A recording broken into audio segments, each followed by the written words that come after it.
Let's go ahead and identify the ghost with no evidence, no sanity, no hiding, and no grace period. Let's get into it. Gonna grab a flashlight, gonna grab a smudge, gonna grab a lighter, gonna grab a salt. The reason I'm able to grab 4 items instead of 3 here is because the lighter does not take up an inventory spot. Any tier of lighter would not occupy one of the 3 inventory slots in your character's inventory. So you can go ahead and grab a lighter with everything. I recommend keeping a lighter on you at all times because what if you want to light a smudge? What if you want to relight one of the firelights? It's just nice to have. So always grab a lighter if there's one available to you. Let's grab another smudge so we can do a smudge timer. Let's grab a crucifix so we can throw it in the door and have it protect us in there. And we're going to go ahead and grab a photo camera as well to get some photographs. And then once I throw this in the front door, we're going to go look at our objectives and see if there's anything additional we need that might be able to help us get some more money in XP. So again, crucifix is going in the front door. That way, if the moment I enter the door and the ghost spawns on top of me, that'll protect me and allow the round to go on. Here we go. What are our objectives here? Escape, crucifix, and witness a ghost event. So those aren't too bad. The witness a ghost event can be a little bit difficult at times because my custom difficulty has a very low chance of ghost events. So usually, unless I get like an Oni or something, sometimes it takes a while. We'll see what happens. Let's go ahead and grab ourselves another cruci then for the crucifix objective. And I'll grab a firelight in case it's going to be an Onryo. And I'll just grab another salt because, you know, we always need more salt for more photo opportunities. Cool. All right. Let's get this thing underway here. Throwing this in the door, throwing that in the door, and throwing the lit lantern in the door as well. Let's see where this ghost room is. We're going in 3, 2, 1. Let's go. First things first, salt going down inside of the room. Crucifix going down here as well because I don't want the ghost to spawn on top of me. And I'll put a lantern here just in case the ghost room is here, but I highly doubt it. Would always be nice if it is, but usually it's not. Photo cameras on top of the dining room table, so I don't forget where it is. I have a terrible issue in Phasmophobia forgetting where I put my equipment. The ADHD brain in me, I don't know. It's unfortunate, but it is what it is. All right, let's go ahead. Is there a bone nearby? Just so I can quickly take a look here. No bone nearby. Okay, we'll have to look for it at some point. Very suspicious also that it's not hunting already. You always want to be able to keep in mind, like, is it a shade nearby or something? Sounds normal speed. Yep, sounds normal speed to me. It's, ooh! Okay, okay, all right, let's calm down. Possible Raiju? The ghost got a lot of speed in this area, and it's probably because of my flashlight. Like, it was so normal speed until it saw me and got in this area, so I'm thinking Raiju or Jim. Wow, that was quick, okay. Nice, we're able to go ahead and loop it around that table. So again, what happened there? Spawned inside the garage, got to a certain point roughly about here, and then it saw me or it was near electronics and it took off. So what we need to know is what was the catalyst that required and allowed the ghost to go ahead and speed itself up. So first and foremost, what we're going to do is I'm going to eliminate every single ghost in the journal that has a normal speed, always. So we're going to go ahead and say no spirit, no polter, no mare, no demon, no yokai, no myling, no Obake, and we didn't see an Obake shapeshift anyway. No Onryo, no Yuri, no Banshee, no Wraith. Did it walk in salt? It did, so no Wraith anyway. No Phantom blinking, no Shade, no Oni, no Goryo. This is the rest of the stuff that has some sort of indication of a speed increase. So every other ghost you see here has some sort of a speed boost at some point in time outside of line of sight speed. And if you don't know what line of sight speed is, that's when the ghost progressively gets faster when it sees you. So the Jinn allows the ghost to speed up the moment it sees you from greater than 3 meters away, but the power has to be on, and the power is on. Were we greater than 3 meters away from the ghost when it sped up? Yes. But once it closes that 3 meter gap, typically it returns back to normal speed, and I don't think that happened. But we want to test it again just to be sure. So I'm going to keep the Jinn on. The Revenant, on the other hand, is very, very slow until it knows where a player is. And it knows when a player is when it either senses their electronics, senses their voice, or sees them.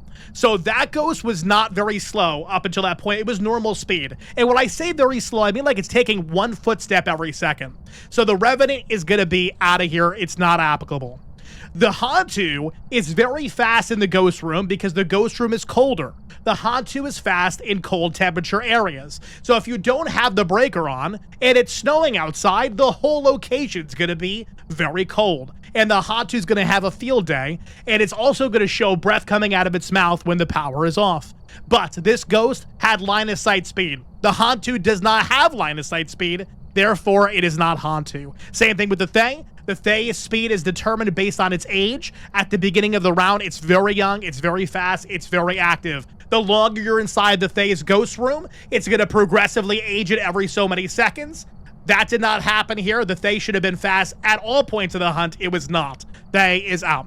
The Deogen slows down based on proximity from the player it's chasing. It always knows where you are. If you ever see a ghost that's running in random directions, you don't have a Deogen. The Deogen's always going to be going right to your location at the start of a hunt, and it's going to slow down when it gets close to you. Hence the phrase you may hear, walking your Deogen, because you can walk it around. Because it's very, very easy to kite and loop. So no Deogen here. Moroi is a fast ghost that's only fast if you have low sanity. And we're doing a no sanity run. It's going to be fast at all points in time. It was not fast at all points in time, so it's not Moroi. Hence why we are down to a couple different ghosts here. Twins is either a little fast or a little slow. Typically, this ghost was fast and slow in the same hunt, which the Twins would not be able to show unless it sped up with line of sight speed. But that would happen gradually, not all at once. So Twins is also out. So we're down to Raiju, Mimic, and Jim.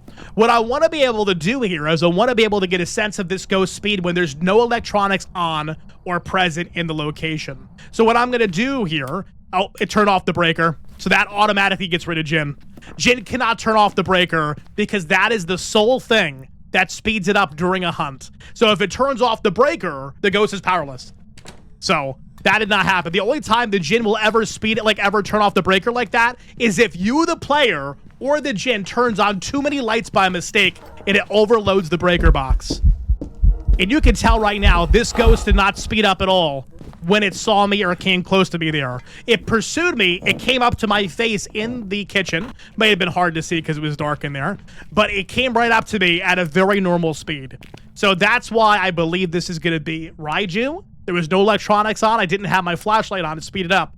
So I had nothing to siphon power from to go ahead and use its ability. So that is probably that. What we'll do is we can test it again just to give you an idea on how the Raiju will activate its ability during the hunt. And we got to get some more photos. We got to find the bone as well. So we got stuff we got to do. While we're down here, let's go look for the bone real fast. And I did smudge the ghost. So the smudge should go ahead and stop most ghosts except for the demon for at least 1 minute and 30 seconds from hunting. And the spirit will stop it for 3 full minutes. So we at least have 1 minute and 30 seconds to go ahead and try to look around and find some stuff. Let's go ahead and get some crucifixes by the ghost room because that's one of our objectives. So we think the ghost's inside the garage, and it just turned on the car to go ahead and kind of let us know, like, yeah, I'm here.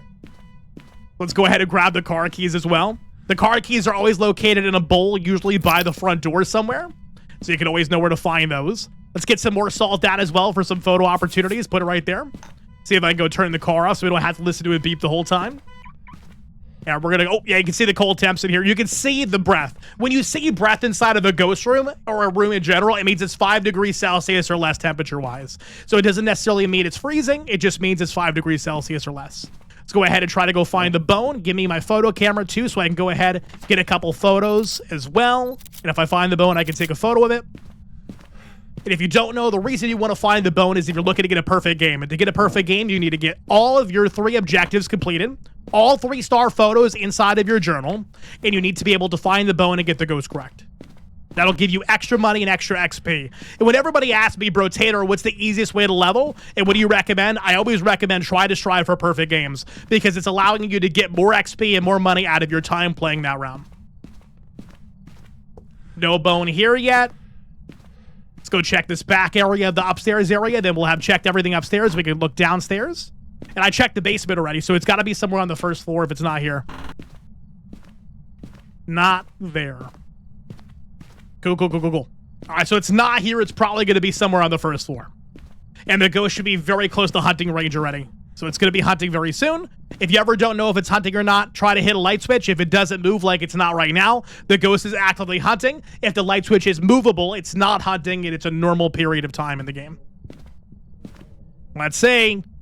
Come here, ghosty ghosty. If you're going to come up here. I do hear its footsteps. I do hear it hunting. Here it comes. And there's your speed increase. Its speed increased because my flashlight was on. It's done hunting. Perfect. So that smudge right there is going to stop it for another minute and 30 from hunting again. I'm going to quickly look in the master bedroom for the bone back here. And then I think it probably stepped in more salt that I placed that I could get 3 photos of as well. Nothing here. Nothing here.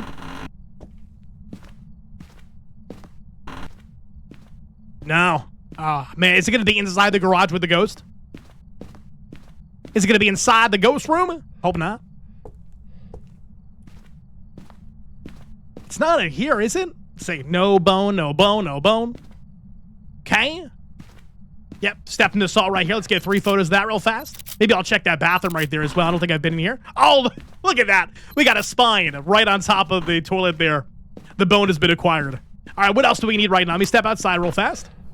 We just need more photos. I need to get a ghost event too. Like I said, this ghost event I knew is going to be a little bit of a thorn on our side because it always is with my multiplier because it reduces the amount of possibility that the event could actually happen around. So what we're going to do is I'm going to grab one more container of salt. If you don't know, tier 2 and tier 3 salt have 3 piles of salt inside of it. That's why I usually go ahead and stack it up in one area. That way, if it steps through it all, I can get 3 photos in the same spot without having to confuse myself. Let's go back inside. I'll probably place it in that same hallway because it's a very narrow hallway and the salt takes up the whole thing. So if it walks anywhere in that hallway, it's guaranteed to walk through my salt. Put it right here. I remember that this one's on the hardwood. I already took a photo of one on the rug. Here we go. This is a hunt, unfortunately. It is not going to go ahead and be an event. Come here, ghost. I wonder. Oh, I don't know if that was a ghost photo or not. It sadly went right behind the table when I tried to take it. But I thought I timed it pretty good. Nope, behind the table. Yeah, I lost line of sight of the ghost. It went right behind the table, so we'll delete that one. The downfall of those crawling and those bed backward ghosts is that sometimes they're hard to see when you're looping them around something. I don't hear any more ghost footsteps. Cool, it's done. And it walked through my last salt, so even though I didn't get the ghost photo, I didn't really need one. I was just trying to see if I can get it for funsies. Got all that done. It has eaten my crucifix at least once. I'm going to turn the breaker back on. Oh, we got a mannequin that spawned in here. I'm going to go ahead and put my crucifix inside of this. So we have one crucifix here in the front, one crucifix in the back. Hopefully it'll go ahead and cover the entirety of the garage so that it really can't spawn without eating a crucifix. Hopefully. And I'm going to try to stand inside the ghost room, maybe defenseless, other than the crucifixes, to try to see if I can incentivize it to try to go ahead and event me. I do find that I have more luck getting an event if I'm somewhat near the ghost with the lights off than if I'm nowhere near the ghost, because then the ghost has to actively seek me out. So we'll see what happens. Stealing its shovel, because screw you, ghost. Putting the shovel here. There you go. Now, if the ghost walks through that door, it's going to hit its head on the shovel, and we'll knock it out. Obviously, that's a joke. It's not going to actually happen, but it is pretty funny what you can do with the shovel. Oh, the ghost went ahead and ate that cruci over there, so this cruci is totally done. You can see with the tier 3, there's no bit on the top, left, or right, so that's how you know it's totally depleted. It is no longer usable.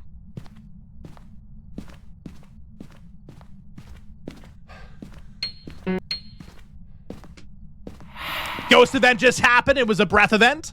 If you ever see that event happen in gameplay there where you see that big mist of white smoke coming at you and making a breath sound, that means you cannot have an Oni. An Oni cannot do that event by its design. So a little fun fact there. Thankfully, we had a very simple ghost this round.